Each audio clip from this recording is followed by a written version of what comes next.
The Surangama Samadhi Sutra, Fascicle 1, translated by the Kuchian Tripitaka master Kamarajiva during the later Qin dynasty. Thus have I heard. At one time the Buddha was on Mount Rudrakuta near Rajagraha, with 30,000 great bhikshus in attendance. There were also 72,000 Bodhisattva Mahasattvas there who were known to the assembly and who had mastered Dharani, who were accomplished in the discrimination of spiritual matters, and took unlimited pleasure in preaching the Dharma. They resided in Samadhi without any vacillation, well comprehended the inexhaustible wisdoms, had achieved forbearance of the inherent birthlessness of all dharmas, had attained profound insight into the Dharma, and had completed all the training that there is to be undertaken in all the excellent dharmas during all the limitless and innumerable aeons. They had subjugated the hordes of demons, maras, and had vanquished their enemies. They had incorporated within themselves that which is most honored, and had ornamented and purified the Buddha lands. They possessed great compassion, had ornamented their bodies with the various marks of enlightened beings, and had, with great endeavor, attained to the other shore of nirvana. Well did they know all the verbal expedient means of teaching, and their practice of the ceremonial deportments was complete and pure. They all had achieved residence in the three emancipations and had penetrated the three periods of time with their unhindered wisdom. They had generated the determination not to abandon all sentient beings, remembered the purport of the doctrines, and possessed the tolerant forbearance of wisdom. Such was the virtue of all these bodhisattvas.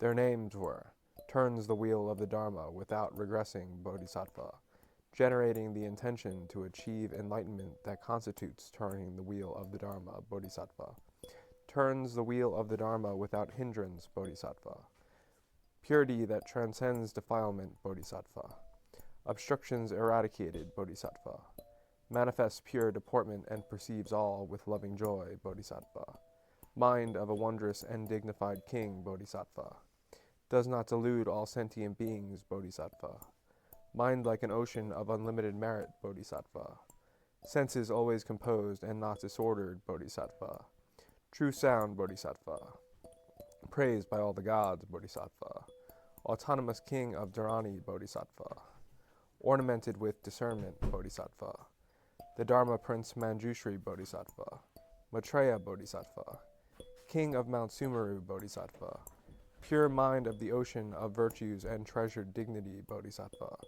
greatly dignified and pure bodhisattva, great characteristic bodhisattva, characteristics of refulgence bodhisattva, pure mind bodhisattva, joyous king bodhisattva, resolute energy bodhisattva, and resolute mind bodhisattva.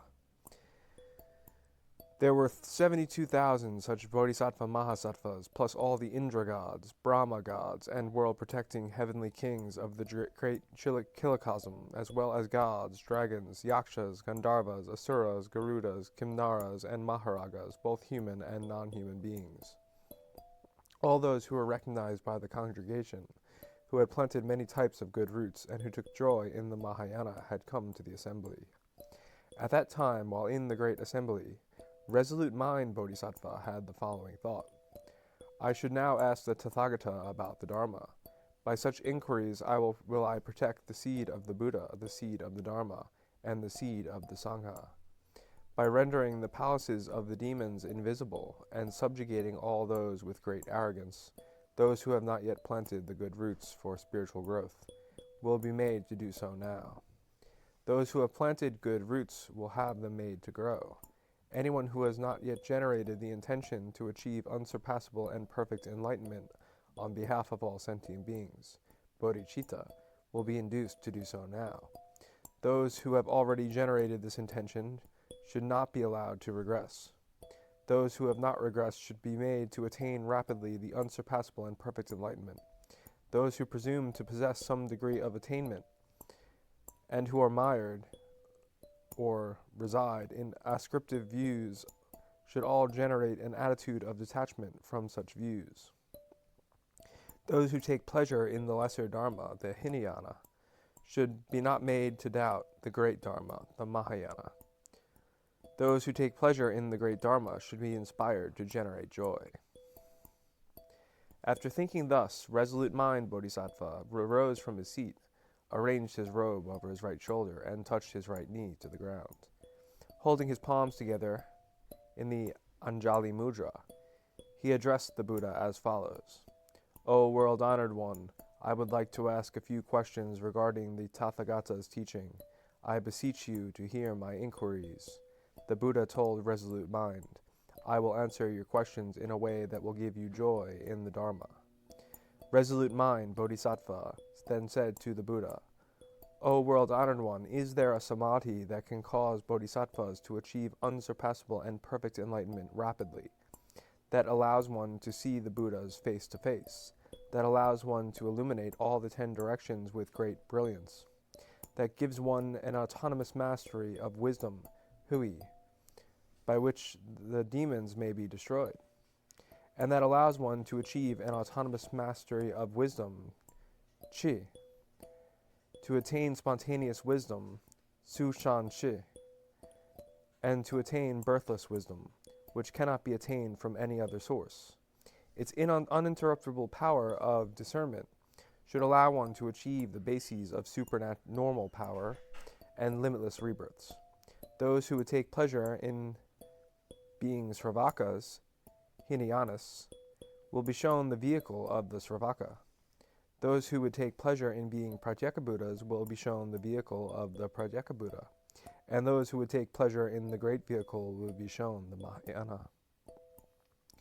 They will penetrate the Dharma of the Sravaka, but will not enter the path of the Sravaka. They will penetrate the Dharma of the Pratyekabuddha, but will not enter the path of the Pratyekabuddha. They will penetrate the Dharma of the Buddhas, but will not proceed to ultimate and final extinction. While manifesting the form and deportment of Sravakas, within themselves they will not depart from their intention to achieve Buddhahood. While manifesting the form and deportment of Pratyekabuddhas, within themselves they will not depart from the great compassion of the Buddhas. Using the phantasmagorical power of Samadhi, they will manifest the form and deportment of Tathagatas. Using the power of their good roots, they will manifest themselves residing in the Tusita heaven, receiving their final bodies, entering into wombs, being born, leaving home, and sitting in the places of enlightenment, Bodhimanda, of the Buddhas. Using the power of their profound wisdom, they will manifest the turning of the wheel of the Dharma. With the power of their expedient means, they will manifest the entry into nirvana. With the power of Samadhi, they will manifest the distribution of relics, sarira. And with the power of their original vows, they will manifest the final extinction of all the multifarious dharmas of their personal existence. Although it shall be so, O world-honored one, what samadhi should bodhisattvas practice in order to manifest these meritorious affairs without actually entering into ultimate nirvana? The Buddha told resolute mind, Bodhisattva, Excellent, excellent, O resolute mind, that you can ask the Tathagata such a question indicates that you can greatly benefit and comfort sentient beings, that you have pity on the world, and that you will aid gods and humans. A bodhisattva is to be a benefit to others in both present and future. You should realize that to have such profound good roots, you must have made offerings to and associated intimately with limitless hundreds and thousands of and 100 millions of Buddhas in the past. You have practiced all the paths and subjugated the enemies. You have attained autonomous mastery of wisdom in the Dharma of the Buddhas. You have taught and protected the assemblies of bodhisattvas, and you already know the Dharma treasury of all the Buddhas. In the past you have engaged in dialogue before Buddhas as limitless as the number of grains of sand in the river Ganges. O resolute mind, in the present assembly I see no dragon, Yaksha, Gandharva, Sravaka, or Pratyekabuddha able to ask such a question. Only those of great adornment of the path, such as yourself, are able to formulate questions such as this. You should now listen clearly and think well on this, for I will now explain for you how the bodhisattvas accomplish their samadhi, so as to achieve merits even greater than those you describe. Resolute mind said to the Buddha, I beseech you to let us hear this teaching. The Buddha said to resolute mind, There is a Samadhi by the name of Surangama, heroic march. All Bodhisattvas who achieve this Samadhi will, as you have described, be able to manifest parinirvana without undergoing external extinction. They will be able to manifest the various forms without destroying the characteristics of form. They will be able to wander throughout all the Buddha lands without any discrimination with regard to those lands. They will be able to meet all the Buddhas, but without discrimination with regard to the universally equivalent Ping Tang Samatha, essence of the Dharma, Fa Xing Dharmata. They will manifest universal accomplishment of all the practices, but will well realize the purity of those practices. They will be the very highest of those most honored by the gods and humans, but will be without any self-conceit, pride, or laxity. They will manifest autonomous mastery of all the demonic powers, but will not depend on demonic practices. They will practice throughout all the triple realm, the desire, form, and formless realms, but will lack any vacillation with regard to the characteristics of the dharmas. They will manifest rebirth in all the various modes of existence, but will not discriminate with regard to the characteristics of those modes. They will be skilled in the explanation of all the phrases of the Dharma, and be able to reveal their meanings in words, but they will realize that words have literally enter into the characteristic of universal equivalence and have no discrimination with regard to words. They will always remain in meditation as they manifest their teachings to sentient beings. They will practice total forbearance of the birthlessness of all dharmas, but preach that all dharmas have the characteristics of generation and extinction. They will walk alone without fear like lions. At that time all the Indra gods, Brahma gods, and worldly protecting heavenly kings, and everyone else in the great assembly had the following thought. We have never before heard even the name of this Samadhi. How could we have ever heard an explanation of its meaning? Now we can see the Buddha and will joyfully receive good spiritual benefit through hearing him preach the name of the Surangama Samadhi. If a good man or woman seeking the enlightenment of Buddhahood were to hear the doctrine of the Surangama Samadhi and to understand and accept it without doubt, then he or she would certainly never regress on the path to enlightenment. How much more so for those who accept it, maintain it and recite it, and those who teach it to others and practice it as it has been taught. At that time, all the Indra gods, Brahma gods, and world-protecting heavenly kings all had the following thought. I will now prepare for the Buddha a lion seat, a seat of the true Dharma, a seat for the most exalted of persons, a great ornamented seat, a great seat for the turning of the wheel of the Dharma, so that the Tathagata can preach the Surangama Samadhi on this seat prepared by me. Every one of them had the same thought, each thinking that he was the only one able to prepare the lion seat for the Tathagata, and that the others were unable to do so. At that time the Indra gods, Brahma gods, and world-protecting heavenly kings each prepared a lion seat for the Tathagata, ornamenting it in purity and making it correct and high, draping the top with robes made with immeasurable treasures, each one of them covering the seat with canopies made with many wondrous treasures. There were also handrails made with the various precious things. To the right and left of each seat were matching rows of innumerable precious trees, with their leaves and branches intertwined. From them hung canopies, which spread out together into a great cover of many treasures. From ropes made of various treasures hung the many precious bells. Many types of wondrous flowers were scattered about the top of the seat, and a mixture of incenses from the heavens was burning, adding its fragrance. A profusion of light gleamed by the gold, silver, and many precious things, and none of the many types of pure and beautiful things were omitted. In the space of an instant there appeared before the Tathagata 84,000 billion nayutas of such precious lion seats, and none of them interfered with any of the other seats in the assembly. Each individual god was unable to see the other seats, and each had thought as follows. I alone have prepared the lion seat for the Buddha. The Buddha now will preach the Surangama Samadhi on the seat I have prepared for him. At that time the Indra gods, Brahma gods, and world-protecting heavenly kings, having finished preparing the seats, each addressed the Buddha as follows. I beg the Tathagata to sit upon the seat I have prepared and preach the Surangama Samadhi. The world-honored one then manifested his great supernormal power and sat upon all the 84,000 billion nayutas of lion seats, so that each and every god saw the Buddha sitting on the seat he had prepared, but did not see the other seats. One of the Indra gods said to the others, "See the Tathagata sitting upon the seat I have prepared." Then all the Indra gods, Brahma gods, and world-protecting heavenly kings said to each other, "See the Tathagata sitting upon the seat I have prepared." One Indra said, "The Tathagata is now sitting on the seat I have prepared, not on yours." At that time, the Tathagata, wishing to help the many Indra gods, Brahma gods, and world-protecting heavenly kings overcome their karmic bonds from the past, literally to save them from past conditions, wanting to manifest a small part of the power of the Surangama Samadhi, and in order to generate the practice of the Mahayana, made everyone in the assembly see that the Tathagata was sitting on all the other 84,000 billion nayutas of precious lion seats.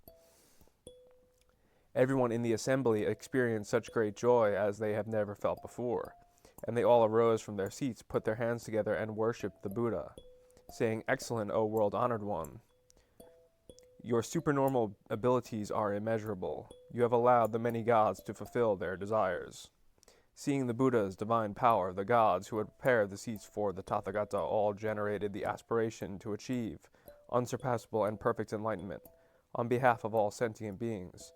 In unison they said to the Buddha, "O world-honored one, we have now generated the intention to achieve unsurpassable and perfect enlightenment on behalf of all sentient beings in order to make an offering to the Tathagata, to eradicate all the afflictions of sentient beings, to protect the true Dharma, and to prevent the Buddha seed from being eradicated.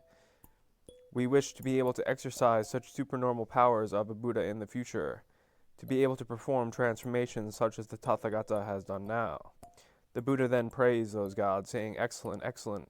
As you have said, out of the wish to benefit all sentient beings, you have now generated the aspiration to achieve unsurpassable and perfect enlightenment. This is the highest offering that can be made to the Tathagata."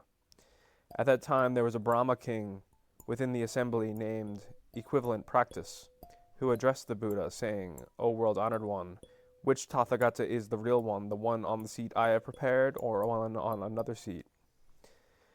The Buddha told Equivalent Practice, "All the dharmas are empty like phantasms and only exist in conjunction with each other. They have no creator but arise entirely due to the discrimination of conceptual thought.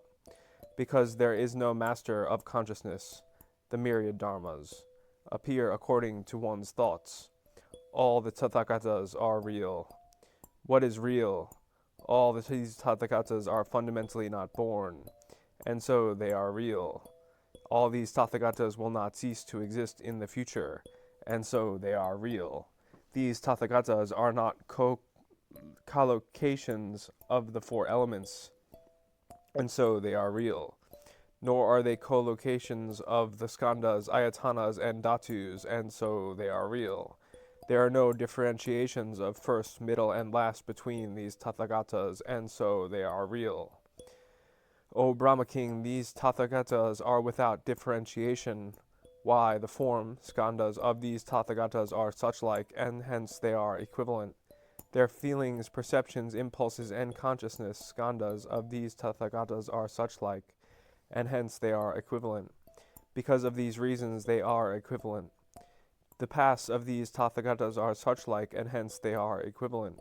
Their futures are such-like, and hence they are equivalent. Their presents are such-like, and hence they are equivalent. Being like phantasmagorical dharmas, they are equivalent. Being like shadow dharmas, they are equivalent. Being dharmas that cannot exist, they are equivalent. With nowhere that they came from and nowhere that they go, they are equivalent. For these reasons, these Tathagatas are called equivalent. Just as all dharmas are equivalent, so are all these Tathagatas. Just as all sentient beings are equivalent, so are all these Tathagatas. Just as the Buddhas of all worlds are equivalent, so are these Tathagatas. Just as all the worlds are equivalent, so are all these Tathagatas. For these reasons the Buddha are called equivalent. O Brahma King, these Tathagatas are nothing more than the suchness of all the dharmas, and so they are called equivalent. You should realize, Brahma King, that the Tathagata knows all the myriad dharmas to be equivalent. And for this reason, the Tathagata is called equivalent with regard to the myriad dharmas. Equivalent practice, Brahma King said to the Buddha, "This is unprecedented, O world-honored one. Having attained the equivalence of all the dharmas, the Tathagata manifests it to sentient beings by means of these wondrous form bodies." The Buddha said, "Brahma King, all this has been accomplished through the power of my fundamental practice of the Surangama Samadhi. It is thus that the Tathagata has attained the equivalence of all dharmas, and has used these wondrous form bodies to manifest this teaching to sentient beings. When the Tathagata explained this dharma, equivalent practice, Brahma King, and 10,000 Brahma gods all achieved a pliant forbearance of all the dharmas. The Tathagata then reigned in his divine power, and the many Buddhas and seats all disappeared, so that the entire assembly saw only one Buddha. At that time the Buddha told Resolute Mind Bodhisattva, the Surangama Samadhi cannot be attained by Bodhisattvas of the first, second, third, fourth, fifth, sixth, seventh, eighth, or ninth stage. Only Bodhisattvas who are on the 10th stage can attain the Surangama Samadhi. What is the Surangama Samadhi? It is to cultivate the mind as if it were like space. It is to observe the present mental states, sin, of sentient beings. It is to discriminate the inherent abilities of sentient beings. It is to comprehend the causes and results of sentient beings definitively. It is to know that there is no karmic retribution within the various karmas. It is to enter the various types of desire without forgetting after entering. It is to know firsthand the various types of natures. It is always to be able to disport in the flower sound samadhi, to be able to demonstrate to sentient beings the adamantine mind samadhi, and to have autonomous mastery of all samadhis at will. It is to see universally all the paths that beings traverse. It is to attain unhindered knowledge of past karma. It is for one's divine eye to be unobstructed. It is to attain extinction of the outflows and not to realize any improper occasion. It is to attain the wisdom of equivalent entering into both form and formless. It is to manifest disportment in all of form. It is to understand all sounds to resemble the characteristics of echoes. It is to enter directly into the wisdom of mindfulness. It is to make sentient beings happy with excellent speech. 18. It is to preach the Dharma according to the occasion. 19. It is to understand the proper and improper times. 20. It is to be able to transform the various roots. It is to preach the Dharma without falsehood. It is to enter directly into the true. It is to be able to subjugate well the different classes of sentient beings. It is to be sufficient in all the perfections. It is to be without differentiation in one's deportment of going and stopping. It is to destroy the various types of rational thought and false discrimination. It is to exhaust the limits of the Dharma natures without destroying them. It is to manifest bodies in the locations of all the Buddhas simultaneously. It is to be able to maintain all the Dharmas preached by the Buddha. It is to create physical manifestations autonomously like shadows throughout all the worlds. It is to preach well the vehicles for saving sentient beings and to protect the triple jewel always and unceasingly. 32. Is to generate great ornamentations throughout the entire future without one's mind ever having the thought of fatigue. 33. It is always to be able to manifest bodies in all the places where sentient beings are born without stopping at any time.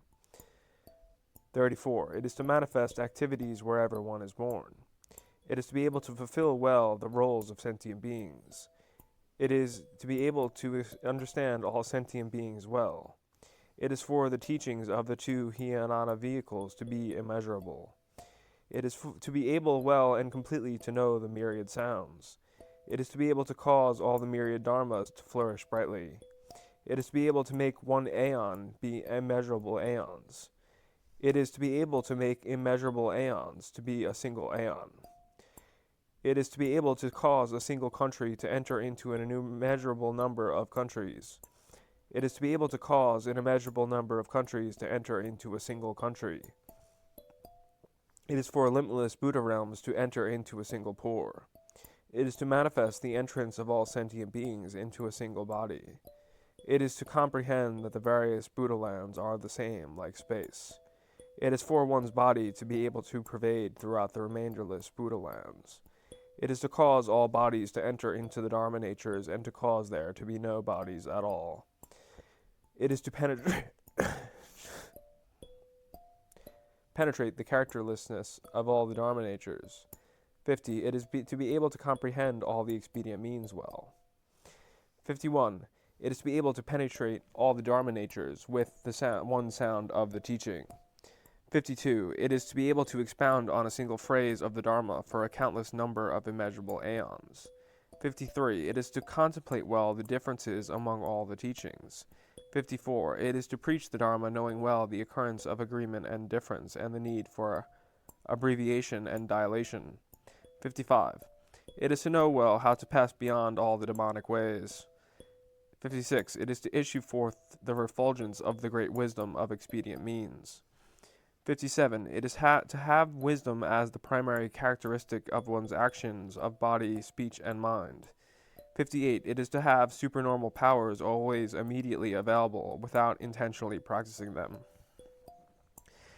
59. It is to use the four unhindered wisdoms to make all sentient beings happy. 60. It is to manifest the power of the supernormal abilities to penetrate all the Dharma natures. 61. It is to be able to use dharmas of co-location to universally attract co-locate sentient beings to the Dharma.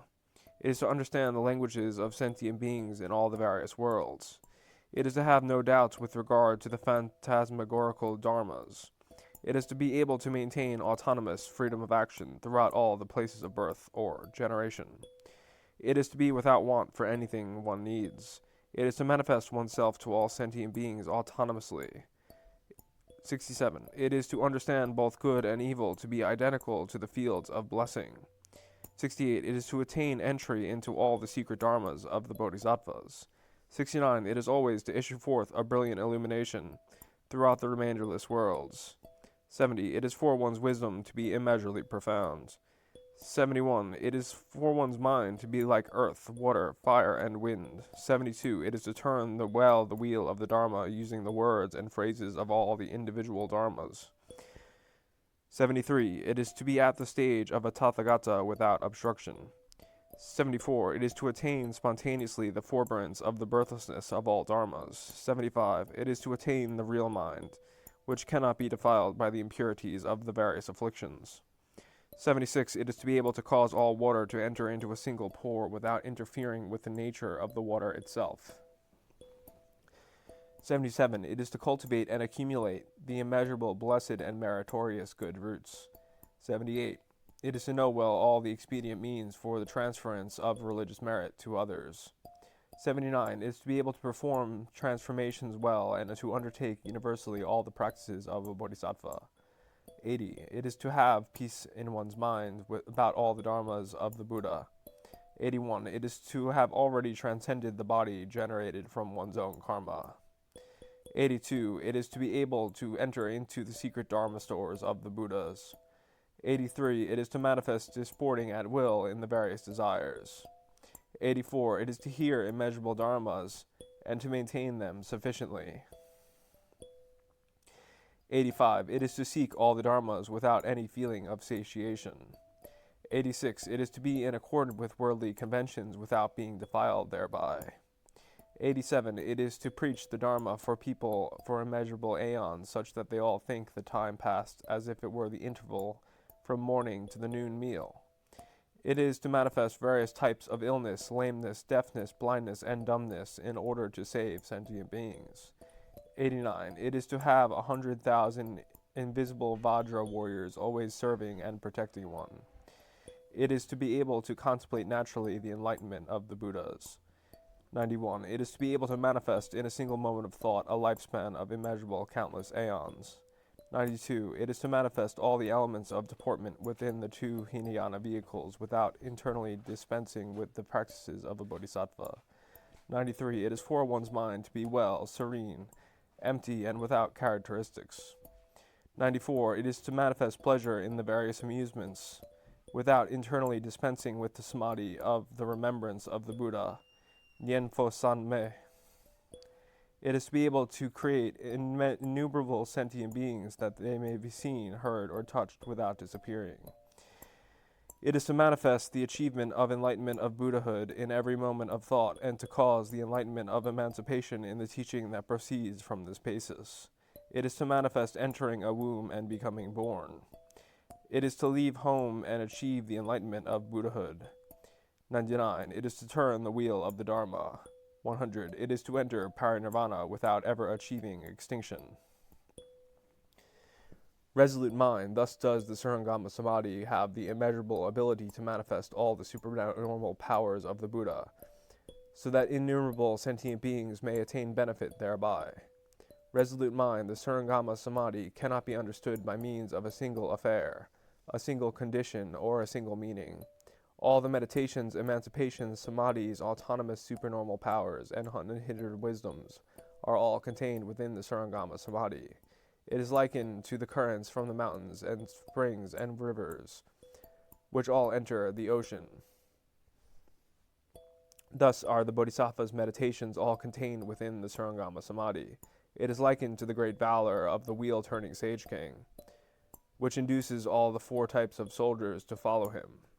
Resolute mind, thus are the teaching of Samadhi, the teaching of meditation, the teaching of discrimination, the teaching of emancipation, the teaching of dharani, the teaching of supernormal powers, and the teaching of brilliant emancipation.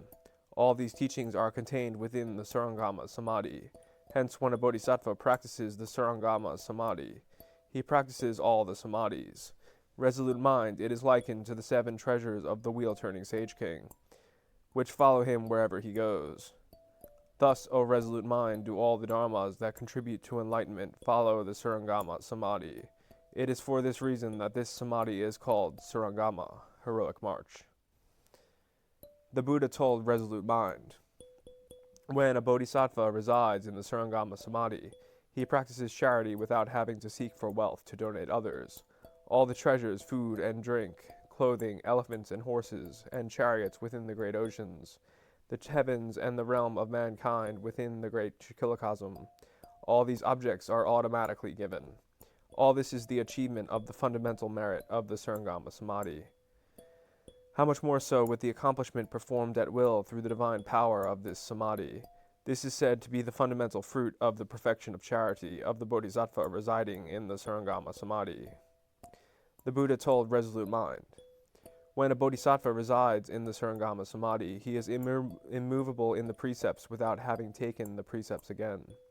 Because he wants to teach all sentient beings, he may manifest the maintenance of the precepts and the various rules of deportment. He may manifest violations and elimination of transgressions, but his internal purity is always flawless. Because he wants to teach all sentient beings, he may be born in the realm of desire as a wheel-turning Sage King, with a harem of princesses worshipfully surrounding him. He may manifest the existence of wife and children and may be wantonly engaged in the 5 desires, but internally he will always remain within meditation and the pure precepts, well comprehending the 3 disastrous transgressions. Resolute mind, this is said to be the fundamental fruit of the perfection of morality of the Bodhisattva residing in the Surangama Samadhi. The Buddha told resolute mind, when a bodhisattva resides in the Surangama Samadhi, he completely cultivates the ultimate forbearance. Because of this, he cultivates forbearance before sentient beings are even born. He cultivates forbearance before the dharmas are even generated. He cultivates forbearance before the mind even takes form. He cultivates forbearance before the discrimination of self and other even occurs. He cultivates forbearance before there is even a thought of birth and death. He cultivates forbearance with the essence of nirvana. He cultivates forbearance without destroying the dharma natures. Thus does the bodhisattva cultivate forbearance without there being anything that is cultivated and without any not cultivating. In order to teach the sentient beings, he is born in the realm of desire. He may manifest anger, but within he is pure. He may manifest the cultivation of distant transcendence, but he knows that there actually is no far or near. In order to purify the sentient beings, he may break worldly rules of deportment, but he never breaks the Dharma natures, never goes counter to the inner realities of things. He may manifest forbearance, but in reality there are no dharmas that can be forborne. He is able to forbear through the indestructibility of his permanent meditation. Thus does the Bodhisattva achieve forbearance. In order to eradicate the great anger of sentient beings, he always praises the blessings of forbearance. But he never attains either forbearance or anger. Resolute mind, this is said to be the fundamental fruit of the perfection of forbearance of the Bodhisattva residing in the Surangama Samadhi. The Buddha told resolute mind, when a Bodhisattva resides in the Surangama Samadhi, he generates great energy and attains all the good dharmas, but he does not generate karma of body, speech, and mind. It is for the lazy that he manifests the practice of energy. He wants to make sentient beings follow my teaching, but he neither generates nor accepts the dharmas. Why? Because the Bodhisattva understands that all the dharmas are completely and constantly reside within the dharma natures without coming and going. Thus does he distinctly transcend the actions of body, speech, and mind, and yet he is able to manifest the practice of energy. Nor does he consider that dharmas achieve completion. He manifests the practice of energy within the world, but is without any actions either within or without. He is always able to travel about the innumerable Buddha realms, but his body remains universally equivalent and does not move. He manifests the power of all the good dharmas, but never perceives the good or wrong of any of the dharmas. He manifests the acceptance of teaching from others in his spiritual quest, but never follows any teaching other than that of Buddhism. He manifests becoming intimate with the preceptors and masters, but is revered by all gods and humans. He manifests earnest inquiries about the teaching, but within himself has attained unhindered discrimination. He manifests reverence, but is worshipped by all gods and humans. He manifests entry into the womb, but is without defilement within all the dharmas. He manifests birth, but does not perceive generation and extinction within all the dharmas. He manifests existence as a child, but his physical faculties are all complete. He manifests abilities in the arts, medicine, magic, literature, mathematics, and the crafts, but has already penetrated everything within himself. He manifests illness, but has already permanently transcended the afflictions. He manifests old age, but his senses are already indestructible. He manifests death, but he has never been defeated by samsara.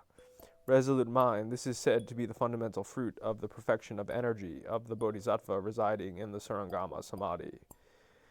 The Buddha told resolute mind, when a Bodhisattva resides in the Surangama Samadhi, although he knows that the dharmas always have the characteristic of meditation, he manifests the various distinctions of meditation for sentient beings. He manifests residence in meditation in order to teach those with confused minds, but does not perceive any confusion within the dharmas. All the dharmas are as the characteristic of the dharma natures, and he subjugates his mind and is motionless in meditation. He manifests the various deportments of coming, going, sitting, and lying down, but he is always serene within meditation. He manifests agreement with what the majority say, but never rejects the characteristics of the various meditations. Out of compassion for sentient beings, he enters the cities, villages, and countries, but he is always in meditation. He manifests eating out of a desire to benefit sentient beings, but he is always in meditation. His body is hard like Vajra. Inside it is substantial, not empty and indestructible. Within it there are no growing organs or mature organs, and none of the impure and malodorous defilements of defecation and urination. He manifests eating, but the food does not enter him. He eats only through his compassion to benefit sentient beings. Although he has no faults in any of his physical or sensory functions, he manifests behavior like that of all ordinary people. However, he is actually without any activity that transgresses against the various Buddha practices. Resolute mind. When a bodhisattva resides in the Surangama Samadhi, he manifests no distinction between open space and villages. He manifests no distinction between living as householder or monk. He may manifest the white robes of the householder, but he is not lax. He may manifest the form of a monk, but he is not arrogant. He will not become a monk within the dharmas of the non-Buddhist teachings, so as to teach sentient beings. He is not affected by all the heterodox views, and he does not claim to achieve purity within them. He may manifest practice of all the non-Buddhist rituals, but he does not follow their practice of the path. Resolute mind, he is likened to a guide who has led a group of people over a steep road, only to return to save other people. It is thus, O resolute mind, that the Bodhisattva residing in the Surangama Samadhi acts in accordance with the spiritual aspirations of sentient beings. Sentient beings may aspire to the path, i.e. the enlightenment of the Sravaka, or the path of the Pratyekabuddha, or the path of the Buddha. He teaches them and leads them to salvation as appropriate, and then returns to save other sentient beings. Therefore he is called a guide. He is likened to a ferry which carries innumerable people from this shore to the other shore. When it reaches the other shore, and it returns to carry over, i.e. save, more people. Thus, O resolute mind, does the Bodhisattva who resides in the Surangama Samadhi perceive sentient beings. He lets himself be carried along by the four currents of the river of birth and death, only because he wants to help others escape. He accomplishes this according to the good roots sown by these sentient beings. If he sees that someone can be saved as a Pratyekabuddha, he manifests for that person the enlightenment of nirvana in his own body. If he sees that someone can be saved as a Sravaka, he preaches extinction to that person and enters nirvana together with him. Because of that power of the Surangama Samadhi, he manifests birth once again and saves more people. Thus is the Buddha called the ferryman. Resolute mind, he is likened to a magician who manifests his own death, dismemberment, and immolation before an audience. He may manifest to his audience that he is burned by fire and eaten by birds, but after receiving payment from the audience, he will be revived. The magician is able to do so because he is proficient in magic. The Bodhisattva who thus resides in the Surangama Samadhi manifests old age and death in order to teach sentient beings. But actually there is no birth, old age, disease, and death. Resolute mind, this is to be the fundamental fruit of the perfection of meditation of the Bodhisattva residing in the Surangama Samadhi. The Buddha told resolute mind, when a Bodhisattva resides in the Surangama Samadhi, his senses are sharp in his cultivation of wisdom. Never perceiving the existence of the essences, xing, natures, of sentient beings, he preaches the existence of sentient beings in order to save them. Never perceiving longevity, shao, and lifespan, ming, he preaches that there are such things as longevity and lifespan. Never perceiving karma and karmic retribution, he indicates to sentient beings that there are such things as karma and karmic retribution. Never perceiving the essences of the afflictions, klesha, of samsara, he preaches that one should understand the afflictions of samsara. Never perceiving nirvana, he preaches that one proceeds to nirvana. Never perceiving the distinguishing characteristics possessed by the dharmas, he preaches that there are good and bad dharmas. Thereby he is able to carry sentient beings over to the other shore of unhindered wisdom. He manifests birth in the realm of desire, but is not attached to the realm of desire. He manifests the practice of meditations of the realm of form, but is not attached to the realm of form. He enters into the meditations of the formless realm, but is born in the realm of form. He manifests the meditations of the realm of form, but is born in the realm of desire. He manifests himself in the realm of desire, but does not practice the practices of the realm of desire. He knows all the various meditations, and he knows the portions of meditation. He can freely enter into meditation and leave meditation. In order to teach sentient beings, he can be born any place at will.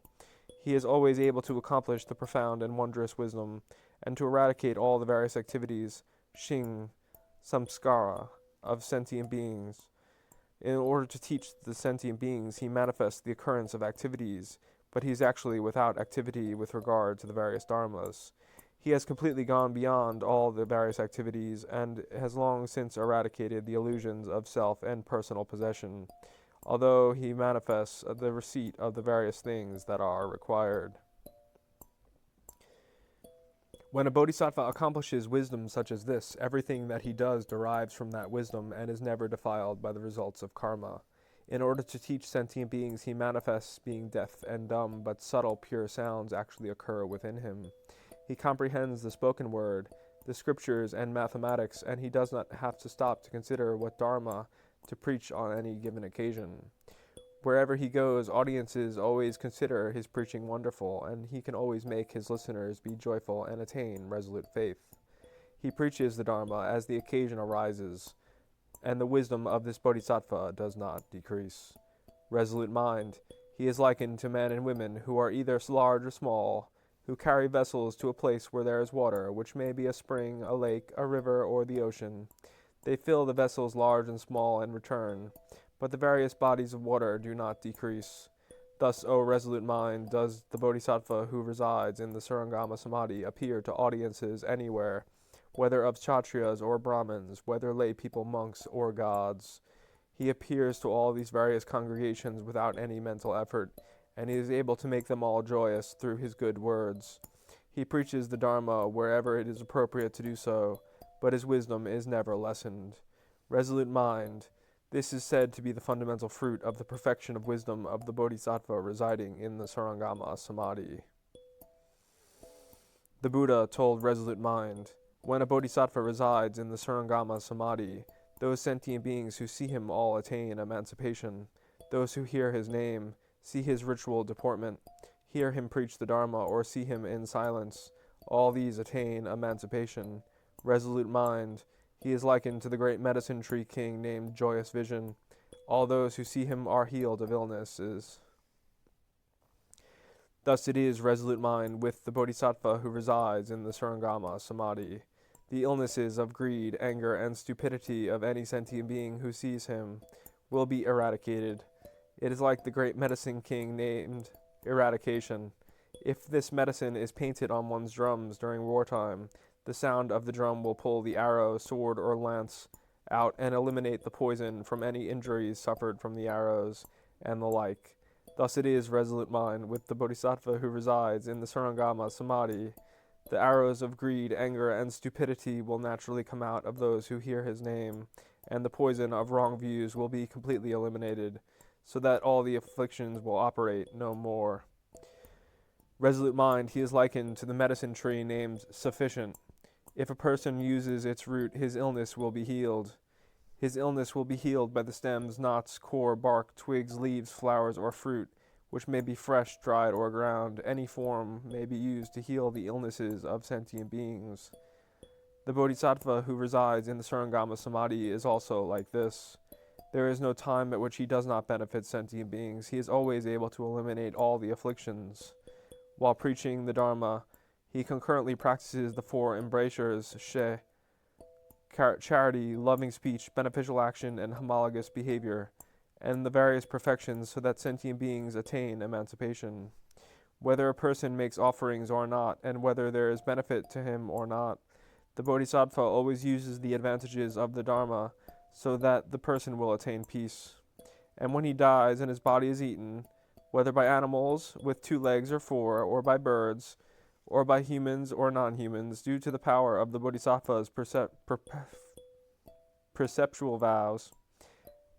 When these sentient beings die, they are reborn in heaven and are forever without the calamities of illness, pain, old age, and the afflictions. Resolute Mind, thus is the Bodhisattva who resides in the Surangama Samadhi like a medicine tree. The Buddha told Resolute Mind, when a Bodhisattva resides in the Surangama Samadhi, for a lifetime after lifetime, he automatically understands the 6 perfections without having to study them from anyone else. Lifting his foot and lowering his foot, breathing in and breathing out, he is in possession of the 6 perfections with each moment of thought. Why, Resolute Mind, the entire body of a Bodhisattva is like this is the Dharma, and his entire activities are the Dharma. Resolute Mind, he is likened to a king and his great ministers who have 100,000 varieties of incense ground together into powder. If someone searches for one particular variety without having its fragrance mixed up with the other varieties of incense, Resolute Mind, within these 100,000 varieties of incense powders, he will be able to separate one from the others? Resolute Mind answered, No, world-honored one.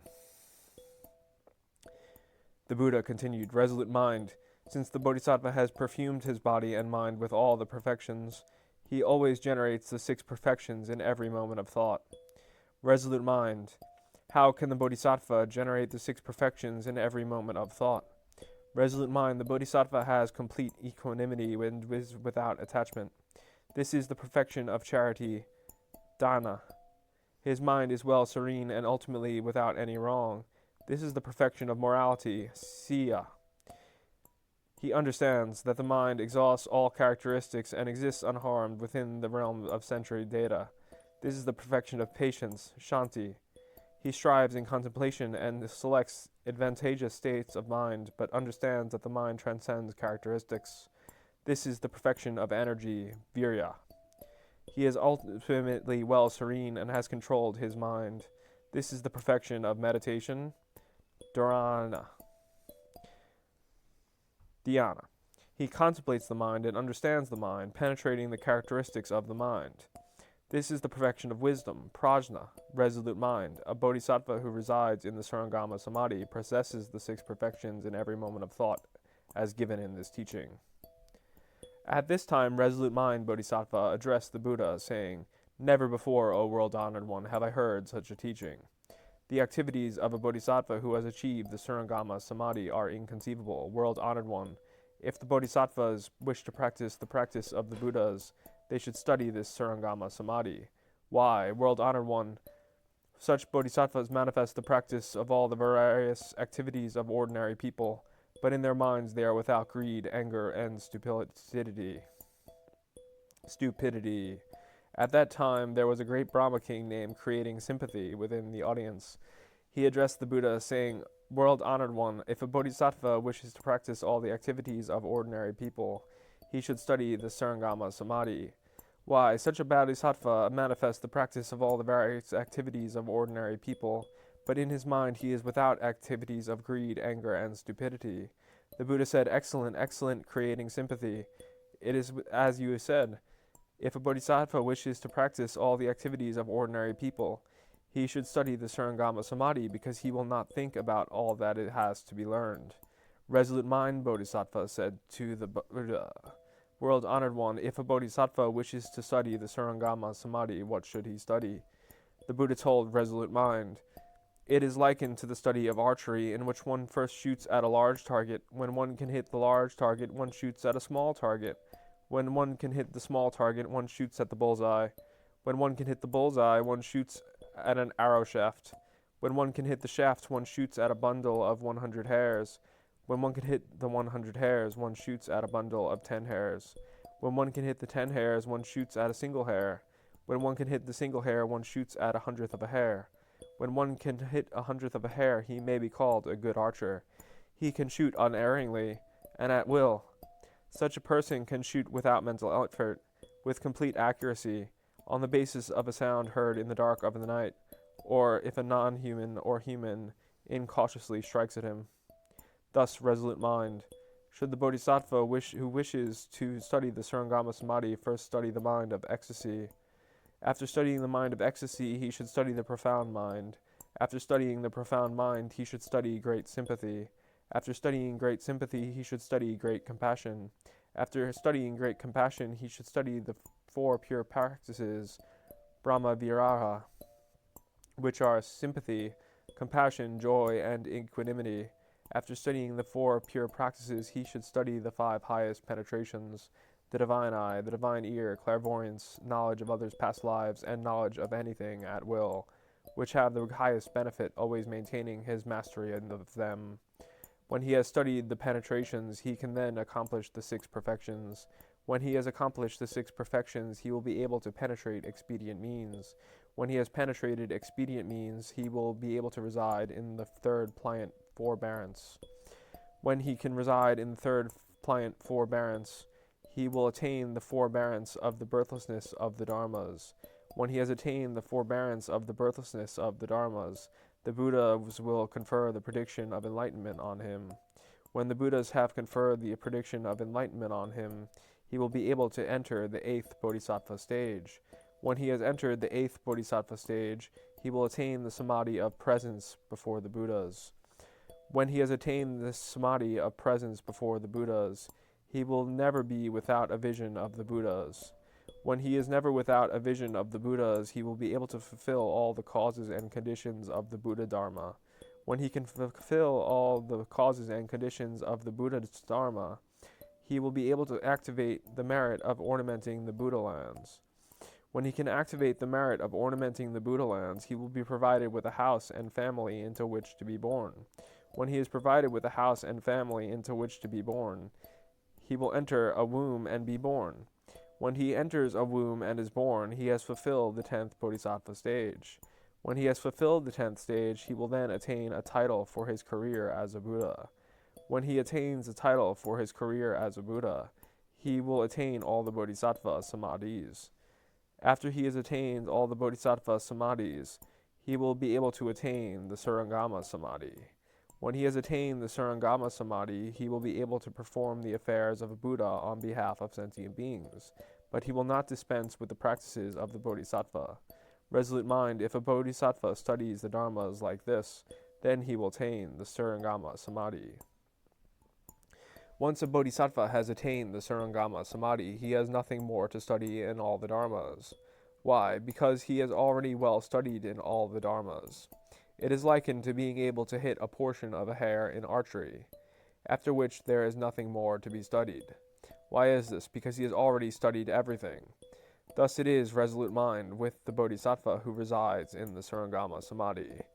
There is nothing more for him to study in all the Dharmas, because he has already studied all the Samadhis and all the forms of merit. At that time, resolute mind Bodhisattva addressed the Buddha, saying, World-honored one, I will now explain with a metaphor, to which I will beseech you to listen for a moment. The Buddha said, Go ahead and speak. World-honored one, it is likened to a great Brahma king of the Trichilakasam, whose contemplation automatically and effortlessly extends throughout the entire Trichilakasam. Thus is the Bodhisattva who resides in the Surangama Samadhi automatically and effortlessly able to contemplate all the Dharmas. Also, he is able to understand the minds and mental activities of all sentient beings.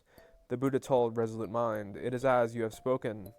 If a Bodhisattva resides in the Surangama Samadhi, he understands all the Dharmas of the Bodhisattvas and all the Dharmas of the Buddhas. At that time there was in the audience an Indra king named Holding Mount Sumeru, who resided at the farthest extremity of the entire Trichilakasam. He addressed the Buddha, saying, World-honored one, it is likened to living on the top of Mount Sumeru and being able to look at the entire world. Thus is the Bodhisattva who resides in the Surangama Samadhi already automatically able to see the activities of the Sarvakas, Pratyekabuddhas, and all sentient beings. At that time, resolute mind Bodhisattva asked the Indra king, Holding Mount Sumeru, Would you tell us from which of the 4 continents you have come? Where on Mount Sumeru do you reside? The Indra king replied, Good youth, a Bodhisattva who has attained the Surangama Samadhi would not have to ask where I reside. Why is this? For such a Bodhisattva, all the Buddha realms are his residence, yet he is not attached to any residence. He attains no residence and perceives no residence. Resolute mind asked, Have you, sir, attained the Surangama Samadhi? The Indra king replied, Could the characteristics of attain and not attain exist within this Samadhi? Resolute mind said, No. The Indra king said, Good youth, you should understand that when a Bodhisattva practices this Samadhi, there is nothing that is attained in any of the Dharmas. Resolute mind said, Since your understanding is like this, you must have already attained the Surangama Samadhi. The king said, Good youth, I do not perceive that the Dharmas have any place of residence. He who has no residence in all the Dharmas has attained the Surangama Samadhi. Good youth, to reside in this Samadhi is to be completely without residence in all the Dharmas. If one is without residence, then one is without grasping. If one is without grasping, one is also without preaching. At this time, the Buddha said to resolute mind Bodhisattva, Do you see the Indra king holding Mount Sumeru? I do, world-honored one. Resolute king, mind, this Indra king has automatically and of his own will attained the Surangama Samadhi. Residing in this Samadhi, He is able to manifest himself in all the palaces for Indra kings throughout the Trichilakasam. At this time, the Indra king of this realm, Devendra, addressed the Buddha, saying, World-honored one, if Indra king holding Mount Sumeru is able to manifest himself in all the palaces for Indra kings, why is it that I cannot see him in all the locations of Indra kings? At this time, Indra king holding Mount Sumeru replied to the Indra king of this world system, saying, Kausika, Devendra, if I were to reveal my body to you now, you would no longer take joy in your palace. I am always in the palace in which you reside, but you do not see me. At this time, Devendra addressed the Buddha, saying, World-honored one, I wish to see the wondrous body achieved by this bodhisattva. The Buddha said, Kausika, Devendra, do you wish to see it? World-honored one, I beseech you to let me see it. The Buddha said to the Indra king holding Mount Sumeru, Good youth, reveal your true wondrous body to this Indra king. Indra king holding Mount Sumeru then manifested his true wondrous body. At that time, the bodies of all the Indra gods, Brahma gods, and world-protecting kings, Sravakas, and Bodhisattvas within the audience who had not attained the Surangama Samadhi became invisible, as if they were a collection of ink spots. The body of Indra king holding Mount Sumeru became tall and imposing, like Mount Sumeru, the king of mountains itself, with brilliant light shining into the distance. At that time, the body of the Buddha became even brighter and more apparent. The Indra king Devendra addressed the Buddha, saying, Never before, world-honored one, have I experienced such a thing as this.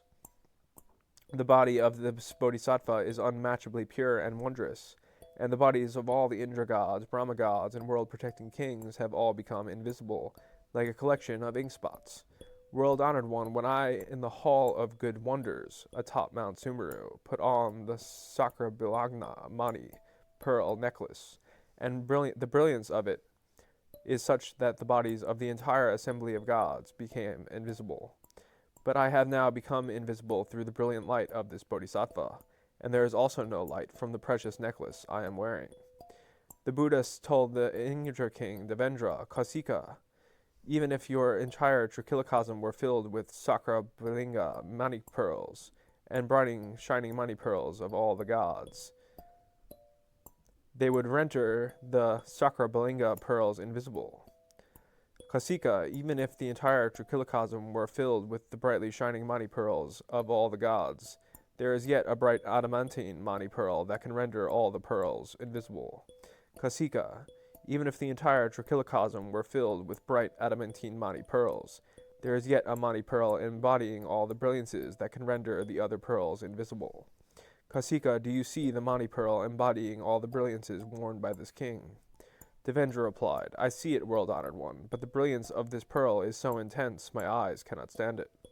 The Buddha told Devendra, Bodhisattvas who attain the Surangama Samadhi may become Indra kings, who always wear mani pearl necklaces such as this.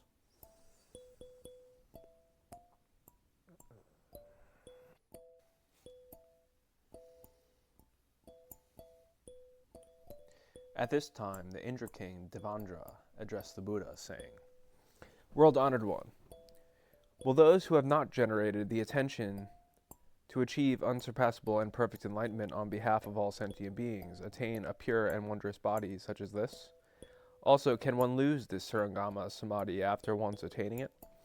At this time, the god Gopaka, who had been born in the Buddha's princess Gopa, before being born into the heaven of the 33, said to the Indra king Devendra, The Sravakas have entered into suchness, Fa'i, the stage of Dharma, i.e., entered into extinction. And although they have repeatedly extolled and delighted in the enlightenment of Buddhahood, they cannot accomplish it. This is because they have created obstacles for themselves within samsara. If a person generates the intention to achieve unsurpassable and perfect enlightenment on behalf of all sentient beings, he should generate it now as it should be generated. Such a person will love the path of the Buddha and will be able to attain the wondrous form body just revealed. It is likened to a person who is blind from birth. Although he may praise and love the sun and moon, he has never experienced their brilliant light. Thus it is with the Sravakas who have entered into suchness. Although they extol and delight in the enlightenment of Buddhahood, for the Buddha's merit has had no physical benefit for them.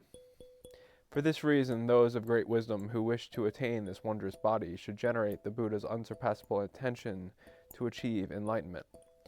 They will then be able to attain the wondrous body just revealed. When the god Gobaka spoke these words, 12,000 gods generated the intention to achieve unsurpassable and perfect enlightenment. At this time, Resolute Mind Bodhisattva asked the god Gopaka, saying, "What merit should a woman cultivate to transform her body?" He answered, "Good youth, those who generate the intention to achieve enlightenment in the Mahayana do not perceive differences of male and female. Why, the mind of omniscience, Sarvajana, does not exist in the three realms. It is through discrimination that there is male and female. If your question is what merit a woman should cultivate to transform her body, then from the past she should serve the Bodhisattvas and be without deviation." Resolute Mind asked, "How should she serve?" The god answered, "As if serving the world-honored one." Resolute Mind inquired, "What is it for one's mind to be without deviation?" The god answered, "Physical actions should follow oral actions, and oral actions should follow the mind. When this is the case, it is said that the woman's mind is without deviation." Resolute Mind asked, "How is the female body transformed?" The god answered, "As it is formed." Resolute Mind asked, "What does as it is formed mean?" The god answered, "As it is transformed." Resolute Mind asked, "O God, what do you mean?" The god answered, "Good youth, within all the dharmas there is no forming, no transforming. All the dharmas have one taste, i.e. emptiness or suchness, which is known as the taste of the dharma. Good youth, through my vows I had the body of a woman. Even if I had wanted my body to be transformed into that of a man, the characteristics of the female body would have been neither destroyed nor dispensed with. Good youth, for this reason you should understand that male and female are both misconceptions. All the dharmas and misconceptions ultimately transcend these two characteristics." Resolute Mind Bodhisattva asked Gopaka, "Do you understand some small part of this Surangama Samadhi?" Gopaka answered, "Good youth, what I know has been gained from others. I have not realized it myself. I remember one night in the past when Sakyamuni Buddha was a bodhisattva in the house of King Sudanana, when he was in the palace among the princesses. At that time, Brahma kings as numerous as the sands of the river Ganges came from the east to receive his teachings. Some of them inquired about the bodhisattva vehicle. Some of them inquired about the Sravaka vehicle, and the bodhisattva answered each of them according to their questions. Within this group, one of the Brahma kings did not understand the expedient means practiced by bodhisattvas. He spoke as follows: "If you are so wise, please answer my questions. How can you lust for royal rank and sensual pleasures, lit sensual desire?" The other Brahma kings, who comprehended the bodhisattva's wisdom and expedient means, spoke to this one Brahma king, saying, "The bodhisattva does not lust for royal rank or sensual pleasure. In order to teach sentient beings and bring them to ultimate accomplishment, he has manifested himself as a bodhisattva residing in the home. At present, in other locations, he has accomplished the enlightenment of Buddhahood and is turning the wondrous wheel of the Dharma." Upon hearing this, the first Brahma king spoke as follows: "What samadhi has he attained that makes him autonomously capable of such divine transformations?" The other Brahma king said to him, "It is the power of the Surangama Samadhi." Gopaka continued, "Good youth, at that time I thought as follows: when a bodhisattva resides in samadhi, his divine power is able to respond in ways that are unprecedented. He may reside within desires and may administer affairs of state, but he never departs from this samadhi." When I heard this dialogue between the Brahma kings, my reverence doubles, and there, at the bodhisattva's palace, I generated the thought of the world-honored one, as well as the profound intention to seek unsurpassable and perfect enlightenment. I vowed, I hope that in the future I will be able to create merit such as this. Good youth, that which I have perceived is only this small portion. All I know is that this Surangama Samadhi has a power for merit that is immeasurable and inconceivable. Resolute Mind said to the Buddha, "How rare, world-honored one, for someone to speak as profoundly as the god Gopaka. This is entirely the accomplishment of the Tathagata, because he has always been protected by spiritual compatriots. World-honored one, not long from now, the god Gopaka will certainly reside in the Surangama Samadhi and attain an autonomous power of divine transformations identical to that of the Tathagata." Resolute Mind Bodhisattva addressed the Buddha, saying, "World-honored one, are there others within this assembly who have attained the Surangama Samadhi?" At that time there was a god in the assembly called Manifest Mind, who said to Resolute Mind Bodhisattva, "You are like a stupid traveling businessman who enters the ocean, saying, 'Are there any mani pearls within this ocean that I can take with me?' Your words resemble this. Why, within this assembly of the great ocean of the Tathagata's wisdom, there are bodhisattvas who have created the Dharma treasure, and who have generated great ornamentation of it.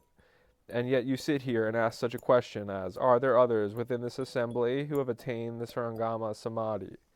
Resolute Mind, there are within this assembly bodhisattvas who have attained the Surangama Samadhi, and who manifest the bodies of Indra gods, who manifest the bodies of Brahma kings, who manifest the bodies of gods, dragons, yakshas, gandharvas, asuras, garudas, kinnaras, and maharagas. There are those who have attained the Surangama Samadhi, who manifest the bodies of monks and nuns and male and female novices. There are bodies who have attained the Surangama Samadhi, who manifest bodies ornamented by themselves with the various auspicious physical marks of enlightened beings. In order to teach sentient beings, there are bodhisattvas who manifest themselves in the bodies and forms of women, who manifest themselves in the bodies and forms of Sravakas, and who manifest themselves in the bodies and forms of Pratyekabuddhas. Resolute Mind, the Tathagata has the autonomous ability to manifest himself in any body and form, according to the manner of the group he is teaching: Kshatriyas, Brahmins, lay people, Indra gods, Brahma gods, or world protectors. You should understand that this is entirely the fundamental fruit of the Surangama Samadhi.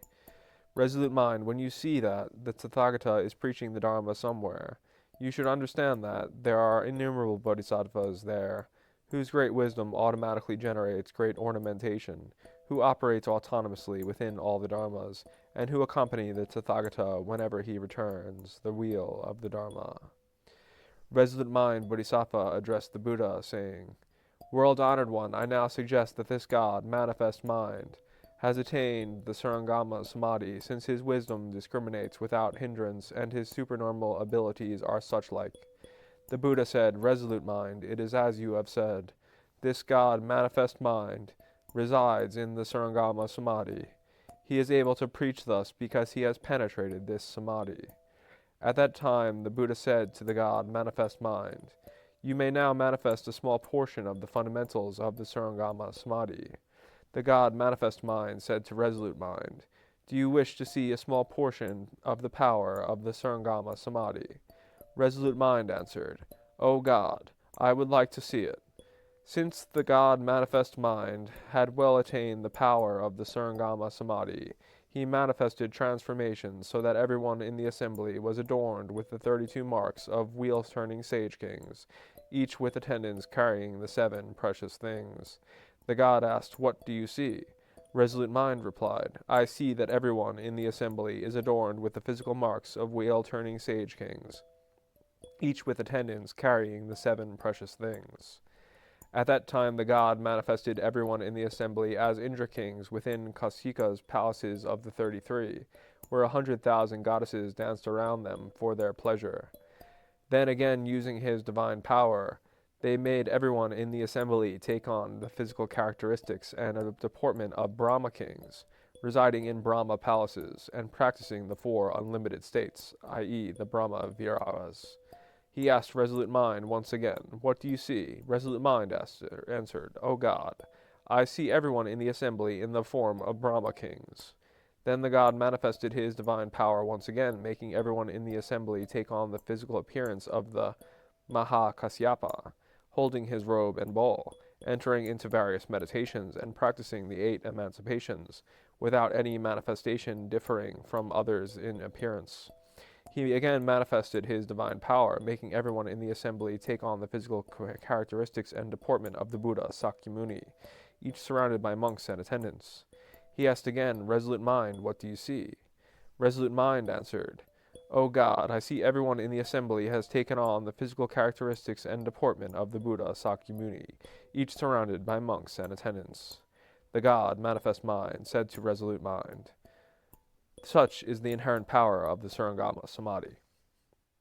When a bodhisattva attains the Surangama Samadhi, resolute mind, he is able to insert the trichilocosm into a mustard seed, with the mountains, rivers, sun, moon, and stars appearing unchanged, and to manifest all this to sentient beings without frightening them.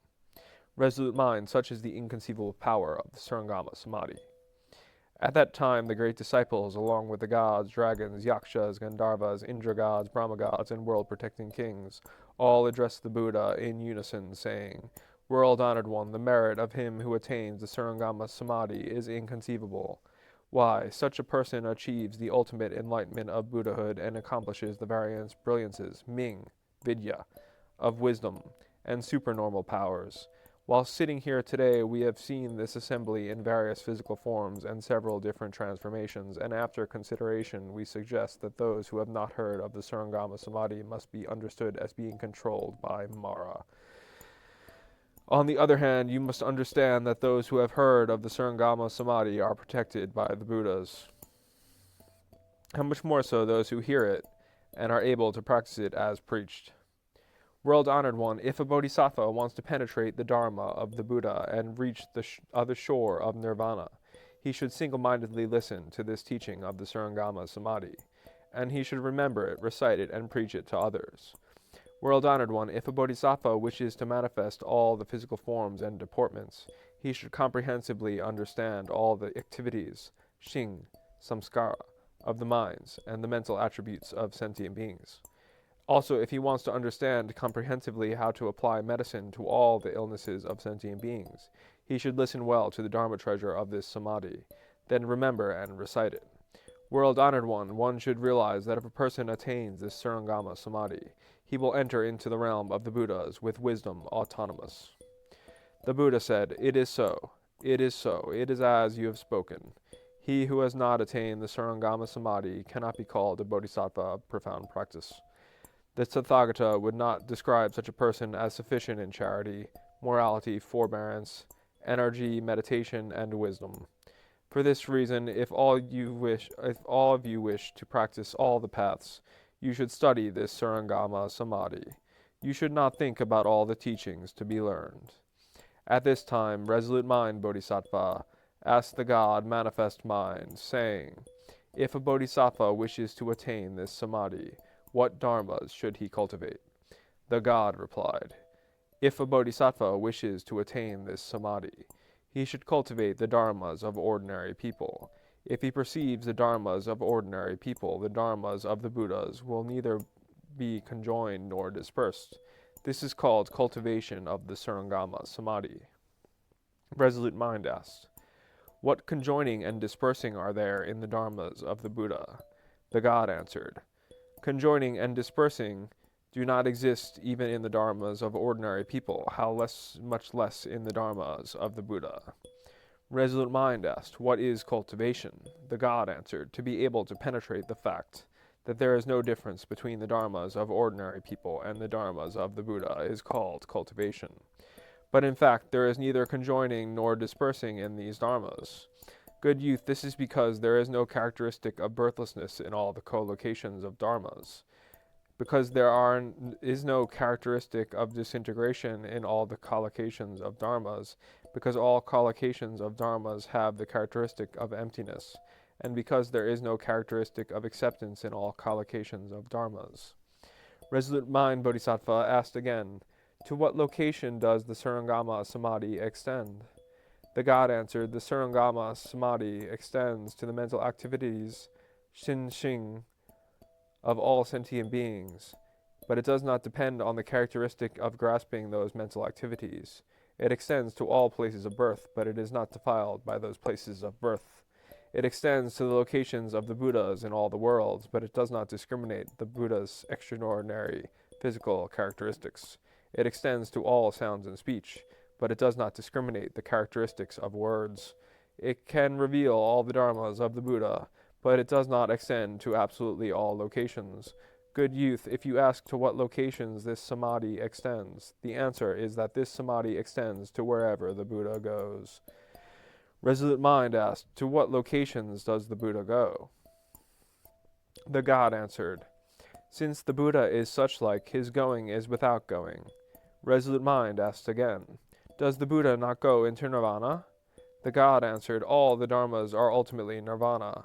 Therefore, the Tathagata does not go into nirvana. Why, he does not go into nirvana because he is the essence of nirvana. Resolute Mind asked again, did the Buddhas of the past, who were as numerous as the sands of the river Ganges, not go into nirvana? The god answered, where were they born, these Buddhas, as numerous as the sands of the river Ganges? Resolute Mind said, the Tathagata has preached that these Buddhas, who were as numerous as the sands of the river Ganges, were born and then passed into extinction. The god said, good youth, the Tathagata has not ever said that even a single person came into the world to bring great benefit and peace to sentient beings. What is the Tathagata's meaning?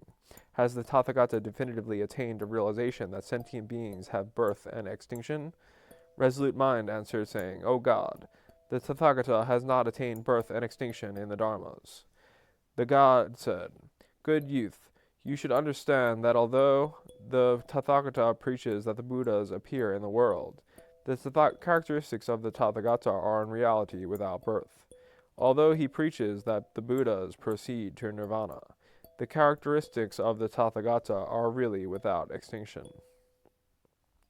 Resolute Mind asked again, have all the innumerable Tathagatas existing at present attained enlightenment?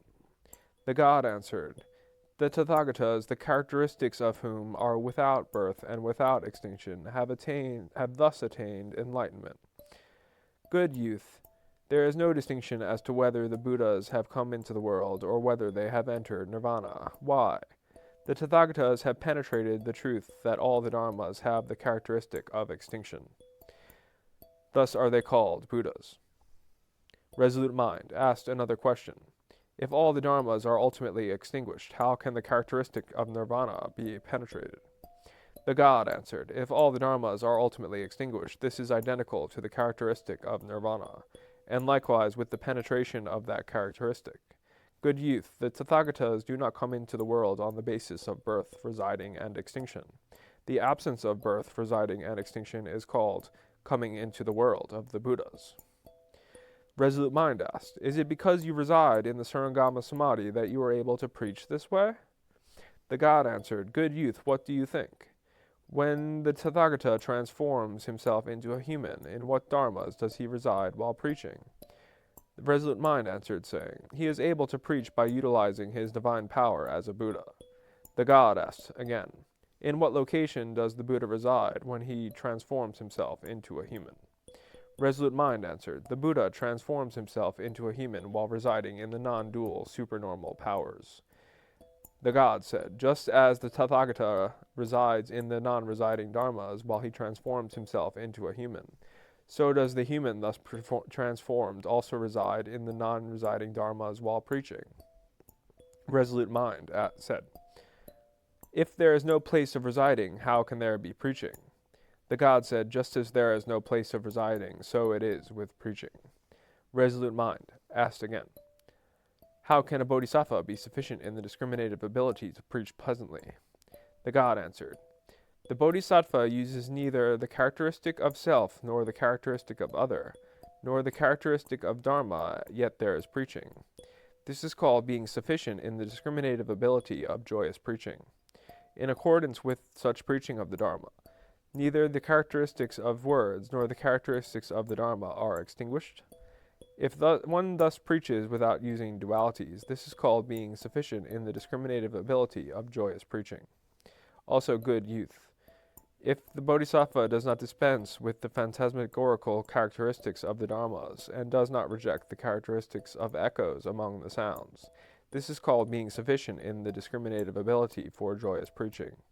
Also, just as the letters, sounds, and words are without place, without location, without interior, and without exterior, but are based on a multiplicity of conditions and exist without any place of residing.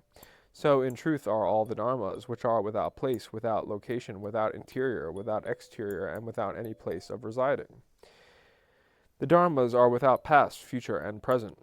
They cannot be expressed with letters and words. They must be penetrated within oneself, yet there is preaching. This is called being sufficient in the discriminative ability of joyous preaching. It is likened to an echo. All the sounds are preached in accordance with the characteristics of echoes. Resolute Mind asked, "What is the meaning of in accordance with, sui?" The God replied, "Good youth, the meaning of in accordance with is in accordance with space. Just as there is nothing that is in accordance with space, so there is nothing that is in accordance with the dharmas, or with the preaching of the dharma. The dharmas are without comparison, without metaphors or similes. It is said to be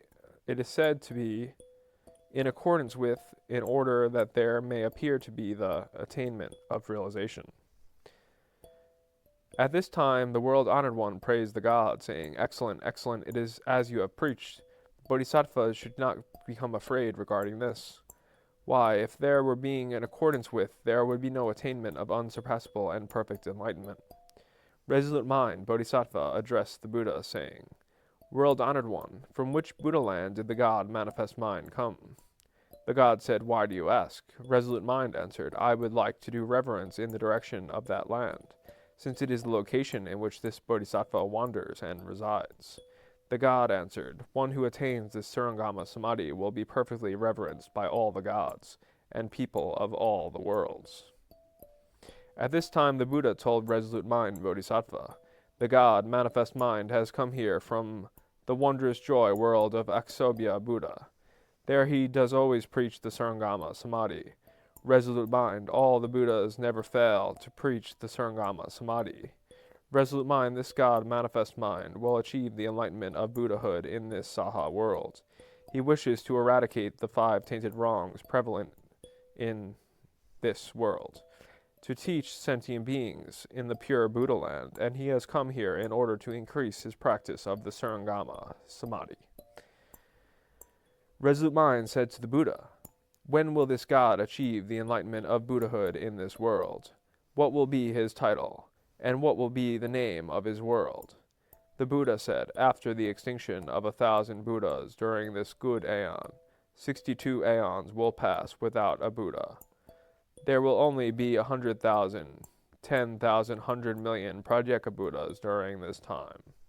The sentient beings during this period will plant good roots, so that this God will be able to achieve Buddhahood after the end of these 62 aeons. His title will be King Praised for Pure Brilliance Tathagata. The world at that time will be named Pure Vision. At that time, King Praised for Pure Brilliance Tathagata will be able to make the minds of sentient beings attain purity. The minds of the sentient beings of that world will not be obscured by greed, anger, and stupidity, but will attain pure faith in the Dharma and will practice good dharmas. Resolute Mind, the life of King Praised for Pure Brilliance Tathagata will be 10 short aeons. He will emancipate sentient beings with the dharmas of the 3 vehicles. Of these, the Surangama Samadhi will be attained by immeasurable and innumerable bodhisattvas, who will gain the power of autonomy within the dharmas. At that time, Mara and his followers will all cultivate the Mahayana and take compassion on sentient beings, and that Buddha land will be without the 3 lower modes of existence and the various difficult locations, the hells. It will be ornamented with purity, like the far-off continent Uttarakuta. It will be without demonic affairs and the heterodox views. After the extinction of that Buddha, the Dharma will reside for 1,000, 10,000, 100,000,000 years. Resolute Mind, this God will achieve the enlightenment of Buddhahood in a pure land such as this." At this time, Resolute Mind, Bodhisattva, addressed the God, saying, "You will attain great benefit. The Tathagata has conferred on you the prediction of unsurpassable and perfect enlightenment."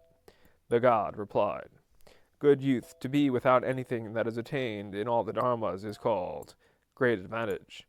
To attain anything in the dharmas is no advantage. Good youth, for this reason you should understand that not to attain the dharmas is called great benefit. When this dharma was preached, 25,000 gods who had previously planted virtuous roots all generated the intention to achieve unsurpassable and perfect enlightenment. And 10,000 bodhisattvas attained the forbearance of the birthlessness of all dharmas.